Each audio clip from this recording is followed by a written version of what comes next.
मध्य प्रदेश के उप मुख्यमंत्री राजेंद्र शुक्ल ने कुशाभाऊ ठाकरे कन्वेंशन सेंटर में आयोजित ग्रीन लॉजिस्टिक कॉन्क्लेव 2025 के उद्घाटन सत्र को संबोधित किया। उन्होंने कहा कि पीएम मोदी के नेतृत्व में भारत तीव्र गति से प्रगति कर रहा है और साल 2047 तक विश्व नेतृत्व की भूमिका निभाने के लिए बहुआयामी रणनीतियां अपनाई जा रही हैं।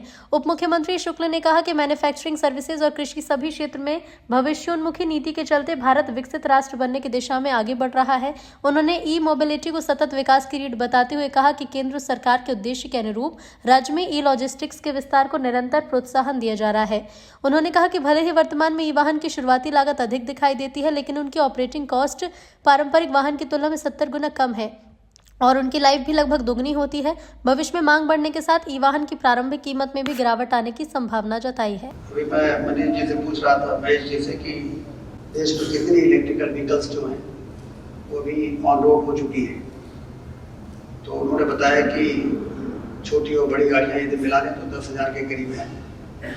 और आज के कॉन्क्लेव का उद्देश्य भी है इसका प्रमोशन, इसका अडॉप्शन, लोग समझें इसके महत्व को। आज हमारे देश की कैपिटल दिल्ली इसलिए चर्चा का विषय रहती है जब हम एनवायरनमेंट की बात करते हैं कि वहाँ का एयर क्वालिटी इंडेक्स जो है वो लगातार खराब होता जा रहा है। हम लोग जब कभी यूरोपियन कंट्रीज में जाते हैं तो वहाँ पर सुबह से लेकर शाम तक घूमते हैं और मालूम पड़ता है कि कई जूते में एक भी धूल नहीं लगी, कपड़ा बिल्कुल वैसे ही है, अगले दिन भी चेंज करने की जरूरत नहीं है।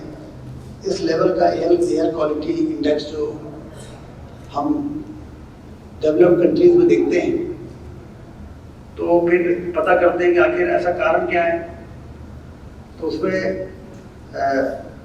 इलेक्ट्रिकल व्हीकल का ज़्यादा से ज़्यादा जो उपयोग वहाँ पर उन्होंने बहुत पहले शुरू कर दिया है, उसका एक बहुत बड़ा रीज़न ये भी रहता है। और इसलिए ये खुशी की बात है कि अब देश इस दिशा में तेजी के साथ आगे बढ़ रहा है। 15 से ज़्यादा तो मैन्युफैक्चरिंग यूनिट्स हमारे देश में हैं। मध्य प्रदेश की जो इन्वेस्टर्स पॉलिसी है वो भी बहुत अट्रैक्टिव है। जहाँ तक इलेक्ट्रिकल व्हीकल के, चाहे आप इंफ्रास्ट्रक्चर बनाएं चाहे व्हीकल बनाएं, प्रचार होगा, प्रसार होगा, मैन्युफैक्चरिंग बढ़ेगी, इसका लोग इसका ज़्यादा से ज़्यादा उपयोग करेंगे। और एक दिन ऐसा आएगा जैसे 14 रुपए की सोलर की बिजली तो 2.5 रुपए में हो गई, वैसे ही आपकी 3 गुना ज़्यादा महंगी गाड़ी आधे कीमत पर लोगों को उपलब्ध हो सकेगी। सभी को बहुत बहुत बधाई, शुभकामनाएं, धन्यवाद।